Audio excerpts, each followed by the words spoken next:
शिव जी की महिमा जन जन तक पहुंचे, इसलिए सच्चिदानंद सीक्रेट्स हब आप सभी को शिव महापुराण की कथा सुना रहा है। अगर आप भी एक शिव भक्त है तो इस कथा को किसी दूसरे शिव भक्त को शेयर कर शिव जी और माँ की कृपा के पात्र बने। हर हर महादेव। शिव रूप वर्णन। वामदेव जी बोले, हे भगवान, देवताओं के ईश्वर, प्राणांतरित भजन भंजन, 6 प्रकार के अर्थ का ज्ञान क्या है? 6 तरह के अर्थ कौन कौन से हैं? उनका क्या क्या ज्ञान है? इस प्रतिपादक कौन है और इस ज्ञान का फल क्या है? इसके जाने बिना जीव शास्त्रों से दूर हो रहा है और शिव माया विमोहित हो रही है। मैं आपकी शरण में हूँ, अतः आप मुझ पर कृपा कर उसी ज्ञानामृत रूपी अमृत को पिलाएं, जिससे मैं मोह रहित हो जाऊं। मुनियों ने इन वचनों को सुनकर शक्तिधारी प्रभु शास्त्र विरोधकों के लिए यह महात्राचनक वचन कहने लगे कि हे मुनि, जो कुछ आपने मुझसे पूछा है वह सब प्राणवार्थ परिज्ञान रूप में मैं तुम्हें सादर करता हूँ, जो समिष्ट व्यशिष्ट के भाव से हमेशा ही शिव जी का है। हे सुव्रत, अब मैं उन 6 तरह के अर्थों को बताता हूँ, जिससे एक का ही परिज्ञान होता है। पहला मंत्र रूप, दूसरा मंत्र भाव, तीसरा देवार्थ, चतुर्थ प्रभार्थ, प्रचार्थ प्रचार्थ, पंचम गुरु रूप का दिखाया गया अर्थ और षष्टम शिष्य के आत्म अनुरूप कार्य।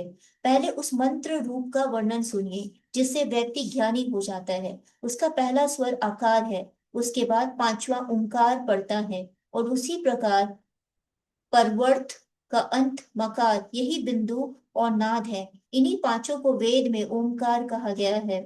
ये हमेशा बिंदु के प्रभाव प्रारंभ में है और यही व्यशिष्ट रूप से सिद्ध हो ओंकार शिव जी का वाचक है। इन्हीं पांचों वर्णों की समिष्ट और बिंदु आदि 4 समिष्ट कला प्रणव शिव का वाचक है और शिव जी के उपदेश मार्ग से जो उसका विचार है वही मंत्र रूप है। इसी को प्रणव राज कहते हैं और यही शिव जी का रूप है। शिव जी बोले, हे पार्वती, अब मैं तुम्हें सृष्टि की पद्धति के विषय में बताता हूँ। ये महिषादि चतुष्टय और सदाशिव कहलाती है। वही समिष्ट प्रभु आकाश के स्वामी हैं और उन्हीं का महेशादि 4 रूप इसी की व्यशिष्ट है। जिन सदाशिव के सहस्त्रांश से महेश्वर की उत्पत्ति होती है तथा जो व्यक्ति अनंत रूप होने से ही वायु के भी अधिपति हैं, जिनके नाम से माया शक्ति है, जो क्रियाओं के अधिपति हैं और जिनकी ईश्वर आदि चतुष्टय विशिष्ट रूप है। तिरुभाव भी 2 तरह का होता है, एक रुद्र डी गोचर तथा दूसरा जीव समुदाय का शरीर रूप। यहाँ पाप्य पुण्य रूपी शरीर जब तक स्थित है तब तक वह रहता है, यही विभु है। इसी को साक्षात पर ब्रह्म कहा जाता है। भगवान शिव के वर्णों की सेवा करने वाले इसी उत्तम पद को प्राप्त करते हैं। शिव के 1000वें अंश से रुद्र की उत्पत्ति हुई है, जो अघोर शरीर के हैं, जो संपूर्ण तेज तत्व के स्वामी हैं, जो अपने बाएं भाग में गौरी शक्ति को धारण किए हैं और संहार करने वाले हैं।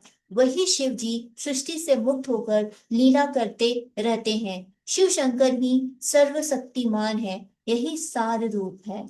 हर हर महादेव।